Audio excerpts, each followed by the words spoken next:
Welcome back. तो शुरू करते हैं हम लोग अपना टेस्ट। तो ये रहा आपका नेक्स्ट क्वेश्चंस।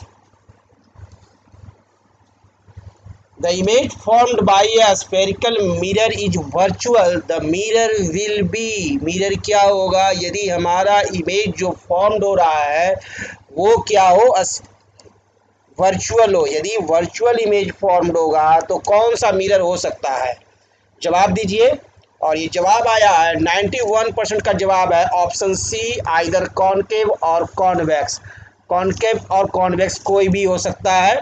हम लोग जानते हैं कि कॉनकेव इमेज मिरर में आपका वर्चुअल और रियल दोनों इमेज बनते हैं, है ना। और कॉन्वेक्स मिरर में क्या है, ओनली वर्चुअल, केवल वर्चुअल इमेज बनता है। तो ऑप्शन सी हमारा सही है। नेक्स्ट क्वेश्चन की तरफ बढ़ते हैं और अगला क्वेश्चन आपके स्क्रीन पर ये रहा। Whatever be the position of the object, the image formed by a mirror is virtual, erect and smaller than the object. The mirror then must be, mirror होगा। क्या ऑप्शन है देखिए। ऑब्जेक्ट का position कुछ भी हो, कहीं भी ऑब्जेक्ट रखिए, इमेज जब भी बनेगा तो वर्चुअल बने, इरेक्ट बने और स्मॉलर देन द ऑब्जेक्ट। ये प्रॉपर्टी है। आपका ऑब्जेक्ट आप कहीं रखिए, उससे कोई मतलब नहीं है। इमेज जब भी बनना चाहिए तो virtual, erect and smaller than the object. बताइए कौन सा ऑप्शन सही है? हरी अप, कौन सा सही है? सी, कॉन्वेक्स। यस, कॉन्वेक्स ऐसा मिरर है जिसमें इमेज हमेशा वर्चुअल, इरेक्ट और स्मॉलर देन द ऑब्जेक्ट बनता है। रियल इमेज नहीं बनता है, लार्जर देन द ऑब्जेक्ट नहीं बनता है, सेम साइज नहीं बनता है। जब बनेगा जब स्मॉलर ही बनेगा। ओके, तो नेक्स्ट क्वेश्चन देखते हैं और ये रहा। The mirror used by a dentist to examine the teeth of a person is. Option देखिए, जवाब दीजिए। और ये जवाब आ चुका है 97% स्टूडेंट्स का कि concave mirror. Yes, concave mirror. क्यों? क्योंकि कॉनकेव मिरर में आपको रियल इमेज और लार्जर देन ऑब्जेक्ट बनाने का प्रॉपर्टी पाया जाता है ना। किसमें पाया जाता है? कॉनकेव मिरर में। इसलिए डेंटिस्ट इस मिरर को लाइक करते हैं किसी भी पर्सन के टीथ को एग्जामिन करने के लिए। ओके, तो next question. If the image formed is always virtual, the mirror can be, image हमेशा वर्चुअल किस मिरर में बनता है? जवाब देंगे सोच समझकर। कौन सा मिरर है जिसमें ऑलवेज वर्चुअल, हमेशा वर्चुअल इमेज बनता है, no real image, real image नहीं बनते हैं?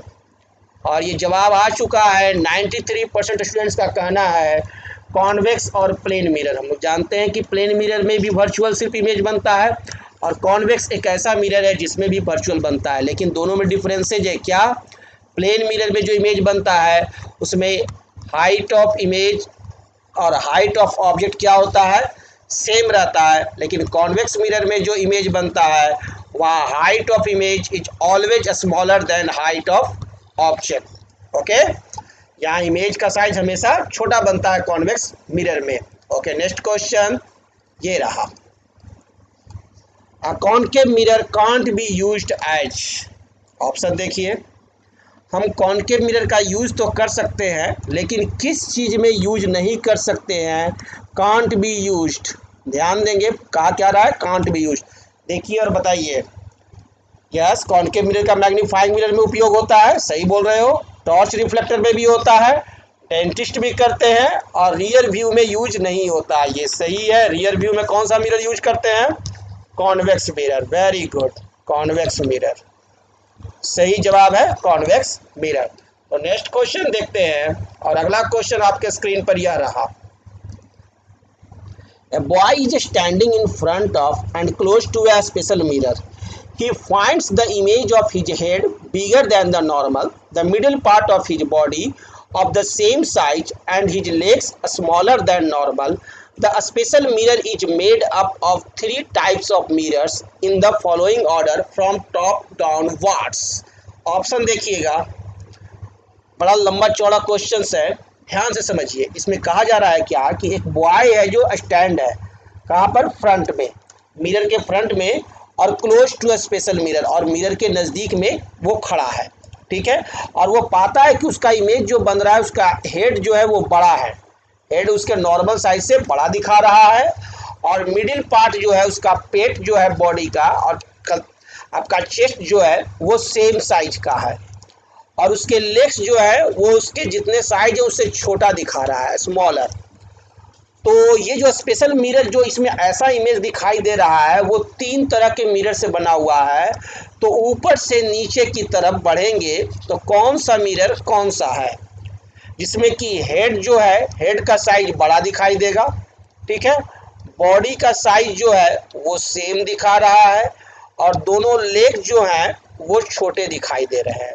तो वो कौन सा ऑप्शन ये दिए गए में से सही है, चलिए जल्दी से बताइए। यस यस, गेस कर लिए, वेरी गुड। 99% स्टूडेंट्स का कहना है ऑप्शन सी, क्योंकि कॉनकेव मिरर में हम लोग बड़ा इमेज प्राप्त करते हैं तो कॉनकेव लेंगे। प्लेन मिरर में सेम साइज, तो बीच वाला मिरर क्या रहेगा, प्लेन मिरर रहेगा। और कॉन्वेक्स मिरर में हमेशा छोटा बनता है, तो नीचे वाला इमेज मिरर जो है वो कॉन्वेक्स का बनाएंगे, यानी 3 मिरर का कॉम्बिनेशन बना, ऊपर वाला कॉनकेव, बीच वाला प्लेन और नीचे वाला कॉन्वेक्स। राइट आंसर है सी ऑप्शन, वेरी गुड। तो नेक्स्ट क्वेश्चन देखते हैं, और अगला क्वेश्चन आपके स्क्रीन पर यह रहा, the mirror which can form a magnified image of an object is, option है, ध्यान देंगे, यस, कौन सा होगा, जल्दी बताइए। यस यस, ऑप्शन सी सही जवाब है, very good. Mirror which can form a magnified image, magnified image कौन बनाता है, आपका कॉनकेव मिरर, इसीलिए इसका यूज किया जाता है मैग्नीफायर की तरह, है ना, मैग्नीफायर की तरह यूज किया जाता है कॉनकेव मिरर का। नेक्स्ट क्वेश्चन बढ़ते हैं, और ये रहा अगला क्वेश्चन आपके स्क्रीन पर, a real image of an object is to be obtained, mirror required for this purpose is, option देखिए, हमें रियल इमेज चाहिए तो रियल इमेज के लिए कौन सा मिरर लेंगे, जल्दी से बताइए, रियल इमेज के लिए कौन सा, कॉनकेव। 100% बच्चों का जवाब आया है और ये सही जवाब है, ओके, थैंक यू। तो कॉनकेव मिरर में क्या है, हमारे को रियल इमेज भी बनते हैं और वर्चुअल भी बनते हैं। कॉन्वेक्स में ओनली वर्चुअल, प्लेन में ओनली वर्चुअल, तो हम लोग कौन सा मिरर लेंगे, कॉनकेव, सही जवाब है, ओके, वेरी गुड। तो नेक्स्ट क्वेश्चन है आपके स्क्रीन पर, consider two statements A and B given below, A real image is always inverted, B virtual image is always erect. Out of this 2 statements आपको बताना है, 2 स्टेटमेंट्स दिया गया है, ए स्टेटमेंट और बी स्टेटमेंट, इन दोनों स्टेटमेंट के बारे में आपको बताना है कि कौन सा स्टेटमेंट ट्रू है। तो रियल इमेज हमेशा इन्वर्टेड होता है, ये तो हम लोग जानते ही हैं, है ना, और वर्चुअल इमेज हमेशा इरेक्ट होता है, ये भी हम लोग जानते हैं, है ना। तो सही जवाब आया है 100% स्टूडेंट्स का C option, both A and B are true, very good, well played. तो अगले क्लास में हम लोग फिर मिलेंगे, थैंक यू।